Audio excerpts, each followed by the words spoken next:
வாழ்க வையகம், வாழ்க வையகம், வாழ்க வளத்துடன் உலகெங்கும் இருக்கும் நம்ம குடும்பத்தினருக்கு டாக்டர் டிவைன் தினேஷன் அன்பான வணக்கங்கள். சரி, ஏப்ரல் மாதம் ராசி பலன்கள் பார்க்க போகிறோங்க. சரிங்களா? ராசி இல்லை லக்னம். ஓகே, லக்னத்தை வச்சு பாருங்கள், ஒன்று ஈஸி.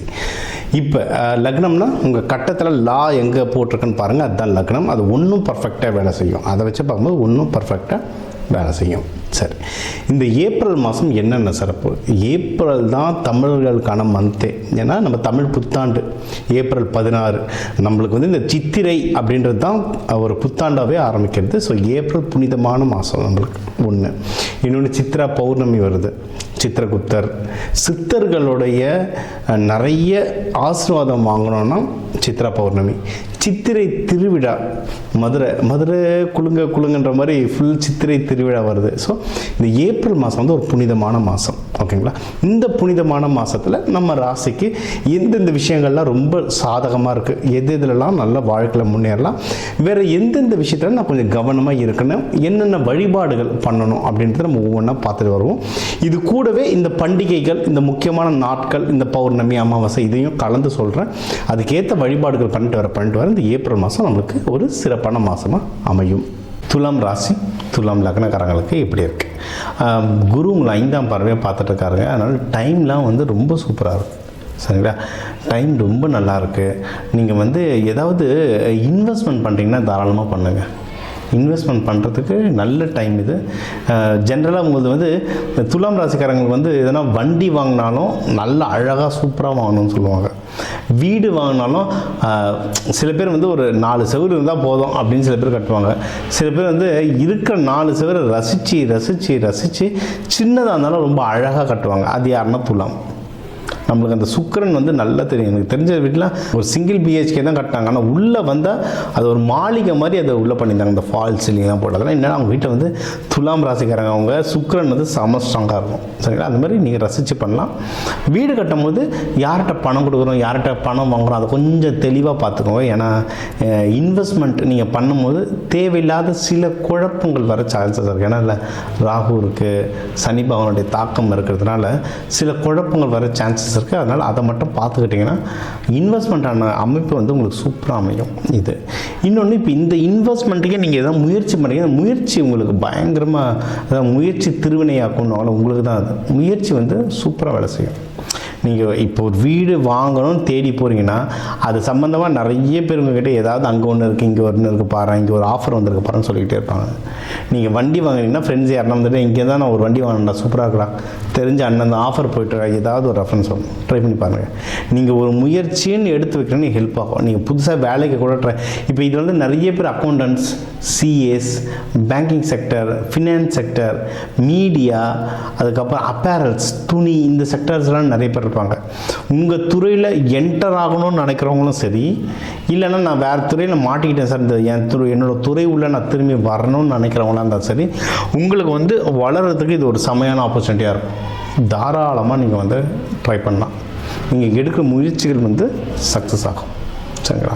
இது அது முக்கியமாக உங்களுடைய ஜூனியர்ஸ், இளைய சகோதரிகள் இவங்களை நீங்கள் அப்ரோச் பண்ணலாம். இது வந்து உங்களுக்கு ஒரு பெரிய லெவலில் கை குடிக்கும். உங்களுடைய வயசில் பெரியவங்களும் உங்கள் சீனியர்ஸ்லாம் அப்ரோச் பண்ணி பாருங்கள். நிறைய இடத்துல வந்து சீனியர்ஸ்க்கு ஹெல்ப் பண்ணுவாங்க.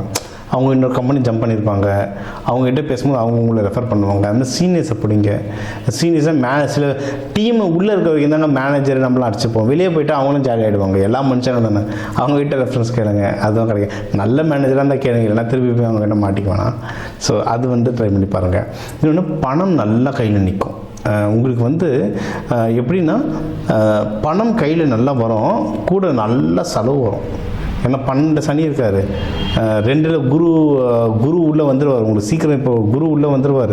அதனால் உங்களுக்கு வந்து பணம் நல்லா கையில் காசு வரும், கூட செலவு வந்துக்கிட்டே இருக்கும். பரவாயில்லைங்க, செலவே வராமல் அந்த பணமே வராமல் செலவு வந்தால் தான் கஷ்டம்.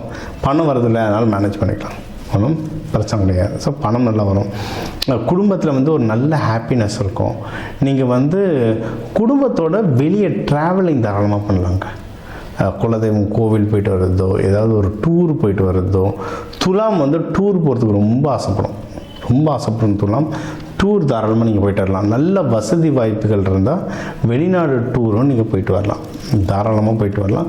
அதுவும் முக்கியமாக நீங்கள் இப்போ வந்து ஏதாவது ஒரு கல்ஃப் முஸ்லீம் கண்ட்ரிக்கு போகிற வாய்ப்புகள்லாம் கிடைக்கும், துபாய் அந்த மாதிரி. ஆனால் இப்போ இருக்கிற காலகட்ட சூழ்நிலைகளை செக் பண்ணிக்கோங்க, நிறைய பிரச்சனைகள் போயிட்டுருக்கு. டெரரிசம், வார் அதுன்னு சொல்கிறாங்க.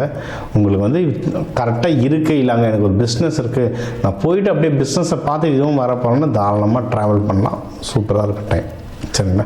ஃப்ளைட்ஸ்லாம் ஓடிட்டுருக்குன்னா தாராளமாக இப்போ நீங்கள் வந்து ட்ராவல் பண்ணலாம். அடுத்து வந்து உங்களுக்கு வந்து கல்யாணத்துக்கு நீங்கள் எதனா நீங்கள் தேடிட்டுருக்கீங்கன்னாலும் கல்யாண அமைப்புகள்லாம் வர்றதுக்கும் நிறைய வாய்ப்பு இருக்குது. லவ், ஏன்னா இது துலாத்துலலாம் வந்து சுக்கிரன்றதுனால லவ் நல்லா செட் ஆகும். யாராவது இருக்காங்க மனசில், வீட்டில் பேசி ரெடி பண்ணணுன்னா தாராளமாக இங்கே வந்து அதையும் ட்ரை பண்ணலாம். வீட்டில் பேசும்போது மட்டும் பார்த்து பேசுங்க, சரிங்களா? ஏன்னா உங்களுக்கு வந்து வீட்டில் இப்போ சப்போர்ட் எந்த அளவுக்கு இருக்குன்றது, அந்த திருமண விஷயத்தை இருக்குன்றது செக் பண்ணணும், ஓகேங்களா? அதனால் கரெக்டான ஆளுங்க நீங்கள் பேசினா சொதப்போன்னு உங்களுக்கு தோணுச்சுன்னா வீட்டுக்கோ இல்லை யார்கிட்ட பேச போகிறீங்கன்னா அவங்களுக்கும் உங்களுக்கும் நடுவில் யாராவது ஒரு நல்ல காமனான ஒரு நல்ல ஃப்ரெண்டு இருப்பாங்க, அவங்கள வச்சு மூவ் பண்ணி பாருங்கள்.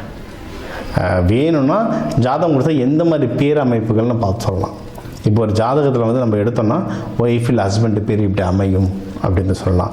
சில பேர் ஜாதகத்தில், நம்ம நிறைய பேர் ஜாதகத்தில் அப்பா அம்மா பேர் எப்படி இருக்குன்றதை நம்ம பார்த்து சொல்லுவோம். அதே மாதிரி உங்களுக்கு ஒரு பிரச்சனை வருதுன்னா அந்த பிரச்சனைக்கு ஹெல்ப் பண்ணுறவங்க வந்து எந்த பேர் அமைப்பில் இருப்பாங்கன்றதை நம்ம பார்த்து சொல்லலாம். அந்த அமைப்பில் இருக்கவங்களை பிடிச்சிங்கன்னா அதுவும் உங்களுக்கு ஹெல்ப் பண்ணுறதுக்கு நிறைய வாய்ப்புகள் இருக்குது. ஓகே, அடுத்து வந்து தொழில் முன்னேற்றம்.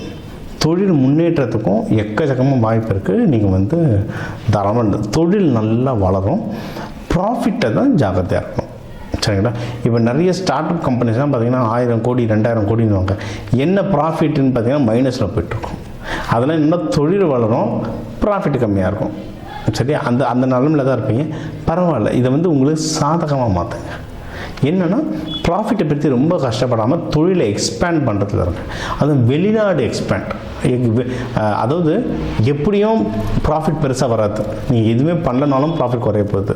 அப்போ என்ன பண்ணணும்னா தொழிலை நல்லா வளர்த்து விட்ருங்க. வெளிநாட்டுக்கு போகிறது, வெளிநாட்டில் பிரான்ச் ஓப்பன் பண்ணுறது, இல்லை உங்கள் ப்ராடக்ட் வந்து வெளிநாட்டுக்கு எக்ஸ்போர்ட் பண்ணுறது, அதுவும் செலவு தானே. அப்போ உங்கள் ப்ராஃபிட்டில் தானே எடுத்து போடுவீங்க, ப்ராஃபிட் கம்மியாகும், ஆனால் பிஸ்னஸ் வளர்ந்துட்டே போகும். ஸோ உங்களுக்கு வந்து எப்படின்னா இந்த வருஷம் முடியும் போது இல்லை அடுத்த வருஷம் ஸ்டார்டிங்னாலாம் எப்படின்னா இப்போ நீங்கள் போட்ட உழைப்பெல்லாம் ப்ராஃபிட்டாக வரும். பிஸ்னஸ் தான் அப்படி தாங்க. இப்போ நீங்கள் காலையில் போட்டு சாயந்தரம் வராது, நம்ம என்ன மீட்டர் வட்டியாக விட்டுறோம். ரெகுலர் பிஸ்னஸ் வந்து நீங்கள் போட்டிங்கன்னா 6 மாதம் ஆகும் வெளியே காசு எடுக்கிறதுக்கு, சரிங்களா? ஸோ இப்போ போடுங்க. இப்போ போடுற உழைப்பு வந்து இந்த வருஷம் எண்டுலேருந்து உங்களுக்கு அது ப்ராஃபிட்டாக மாறுறதுக்கு எக்கச்சக்கமான வாய்ப்பு இருக்குது. இது ஒன்று, சரிங்களா? அடுத்து வந்து வேலைக்கு போகிறவங்க மட்டும் ஜாகிரதையாக இருங்க. தேவையில்லாத பாலிடிக்ஸ் சொல்ல போகாதீங்க. நீங்கள் எப்போவுமே ஒரு மத்தியஸ்தம், ஒரு அன்பயாஸ்டாக இருப்பீங்க. அந்த அன்பயாஸ்டை வந்து நீங்கள் அப்படியே மெயின்டைன் பண்ணுங்கள். தெய்வ வழிபாடுகள் இதுக்குன்னெலாம் பார்த்தீங்கன்னா லக்ஷ்மி நரசிம்மர் நல்லாயிருக்கும். அது சுவாதியாக இருந்தீங்கன்னா லக்ஷ்மி நரசிம்மர் தான், அவரை பிடிச்சிக்கோங்க. மகாலட்சுமி தாயார் வழிபடலாம். சிவபெருமான் அம்பாவை ஒன்றா சேர்த்து நீங்கள் வழிபடலாம். இதெல்லாம் வந்து நீங்கள் வெள்ளிக்கிழமை வெள்ளி ஹோரையில் வழிபடுறதுலாம் நல்லது. பால் பன்னீர் அபிஷேகம் கடவுளுக்கு பண்ணலாம். வர மக்களுக்கு பால் அன்னதானமாக கொடுத்துட்டு வர இந்த ஏப்ரல் மாதம் உங்களுக்கு ஒரு சிறப்பான மாதமாக அமையும். இப்போ உங்கள் ராசிக்கு வந்து எல்லா முக்கியமான விஷயங்கள் பார்த்தோம். ஓவராலாக எப்படி இருக்கும், கல்யாணம் யாருக்கு, வேலை, மகப்பேறு, கடன், கொடுக்கறது வாங்கிறது, தொழில் யாருக்கு அமையும், ஆஃபீஸில் ப்ரொமோஷனுக்கு அமையும், வெளிநாடு போகிறது, உடல் உபாதைகளில் எப்படி சரி பண்ணுறது, என்னென்ன வழிபாடுகள், எந்தெந்த தெய்வங்கள் எந்தெந்த நாளில் வழிபாடு பண்ணுறது, இது எல்லாமே நம்ம வந்து முக்கியமாக ஒரு ஓவராலாக எல்லாத்தையும் நம்ம பார்த்தோம். சூப்பர். இப்போ அதான் 12 ராசி, ஒரு 12 கோடி தமிழர்கள் இருக்கும். ஒரு ராசியும் ஒரு கோடி பேருக்கு பொதுவாக சொல்லியிருக்கோம், பொது பலனாக சொல்லியிருக்கோம். இதுவே ஒர்க் ஆகும். ஒன்றும் ஸ்பெசிஃபிக்காக இல்லை, எனக்கு இது பத்தலை, எனக்கு ஒன்றும் கிளாரிட்டி வேணும், இல்லை நீங்கள் சொல்கிறது சிலது எனக்கு நடக்கலை அப்படின்னா நீங்கள் வந்து உங்கள் ஜாதகத்தை வச்சு தான் பார்க்கணும், சரிங்களா? ஒன்று உங்கள் ஏன்னா தனிப்பட்ட ஜாதகத்தை வச்சு கிரக நிலைகள் மாறும்ல, அப்போது அதை வச்சு தனிப்பட்ட ஜாதகம் வச்சு பார்க்கணும். இது ஒன்று. இன்னொன்றுங்க, ஜாதகம்ன்றது ப்ரெடிக்ஷன். இது நடக்கும், இதெல்லாம் நடக்க வாய்ப்புகள் இருக்குன்ற ஒரு கால்குலேஷன், இதுதான். ஓகேவா? இதை தாண்டி நமக்கு வந்து இந்த கிரகங்களோட எப்படி நம்ம வந்து ஒரு அலைன்மெண்ட்டுன்னு சொல்லுவாங்க, அவங்களுடைய வேவ் லென்த்தில் நம்ம அலைன்மெண்ட் ஆகிட்டோம்ல, அவங்க போக்குலேயே நம்ம போயிடணும்னா ஜெயிச்சிடலாம். இப்போ சனி பயிற்சி நடக்குதுன்னா அப்போ அந்த சனி தாக்கம் குறைக்கிறதுக்கு என்னென்ன இப்போ நான் வந்து தெய்வ வழிபாடுகளாக சொல்லியிருக்கேன். ஆனால் இதை தாண்டி நிறைய இருக்குது. விதைகள், கலர் தெரப்பி, அரோமா தெரப்பி, நறுமணங்களை வச்சு அவ்வளோ விஷயம் நம்ம சாதிக்கலாம். அதனால தான் கோவிலில் சாமிக்கெலாம் பூலாம் கொடுக்குறோம். நறுமணத்துக்கு எது கொடுக்குறோம்? ரொம்ப பெரிய பெரிய ஆளுங்க நிறைய இந்த எசென்ஷியல் ஆயில்னு தருவாங்க, அரோமா தெரப்பின்னு. நறுமணங்களை வச்சு நிறைய மேஜிக் பண்ணலாம். விதைகள் கோவிலில் வந்து ஒரு சாமியை பிரதிஷ்டை, பிராண பிரதிஷ்டைன்னு சொல்லுவோம். அந்த சாமியை பிரதிஷ்டை பண்ணி கீழே நவதானியம் கொட்டுவோம். எதுக்கு நவதானியம்? அந்த நவகிரகங்களுடைய சக்தியும் உள்ளே இறங்கும். அப்போ அதை நமக்குள்ளே எப்படி கொண்டு வருது? விதைகள் மூலமாக பயிற்சிகள். கலர், ஒரு கலர் ஒரு கிரகம். எந்த கலரை போட்டால் இப்போ என் கிரகத்துக்கு எது வேலை செய்யும், இந்த மாதிரி விஷயங்களை நிறைய பயிற்சிகளாக சொல்லித்தரேன். எக்கச்சக்க பயிற்சிகளாக சொல்லித்தரோம். அதாவது ஒரு ஜோதிடத்தை நான் கேட்டேன், அவர் கல்யாணம் நடக்கும்னாரு, அவர் சொன்னதுனால நடக்கும்னா அப்படிலாம் நடக்காது. அதுக்கான சாத்தியக்கூறு இருக்குது, அதுக்கான முயற்சி எடுக்கணும். முயற்சி கூட அது நடத்துறதுக்கான சில சப்போர்ட்ஸ் நம்ம எடுத்துக்கணும். இந்த பயிற்சிகள் பண்ணணும், இந்த கோவில்கள் பண்ணணும். கோவில் சாமி ஒன்று கூட ஒன்றும் சில பயிற்சிகள்லாம் சொல்லுவோம். அதெல்லாம் பண்ண ஒரு இடம் ஒன்று, ஏன்னா ஒரு கிரகத்துக்கே எனக்கு சொல்கிறதுக்கு மணிக்கணக்கில் ஆகும். அதனால் எல்லாமே இந்த 8-10 நிமிஷத்துக்குள்ளே அடக்க முடியாது. வேணுன்றவங்க என் நம்பரை கால் பண்ணி உங்களுக்கு கன்சல்டேஷன் எடுத்துக்கோ. உங்களுக்கு ஒன்றும் குறிப்பிட்டு சில வழிமுறைகள் சொல்கிறேன். ஒன்றும் குறிப்பிட்ட அட்வான்ஸாக தெய்வ வழிபாடுகள், கையில் என்னென்ன மாதிரி தானியங்கள் கையில் வச்சுக்கலாம், வீடு எந்தெந்த கலரில் இருந்தால் நீங்கள் கேட்குற விஷயங்கள் மாறுன்றதுல வாஸ்து, நியூமராலஜிலாம் கலந்து சொல்கிறேன். இதெல்லாம் நீங்கள் செஞ்சுட்டு வர இந்த ஜோதிடம் இது வந்து இந்த ஆன்மீகத்துக்குரிய கொஞ்சம் அறிவியலையும் கலந்துட்டு வர உங்கள் முயற்சிகள் சேர நீங்கள் கேட்குற எல்லா விஷயமும் எல்லாமே இந்த ஏப்ரல் புத்தாண்டில் அந்த சிவபெருமான பார்வதியை நடத்தி வைக்க டாக்டர் டிவைன் தினேஷன் அன்பான வணக்கங்கள். வாழ்க வளத்துடன்.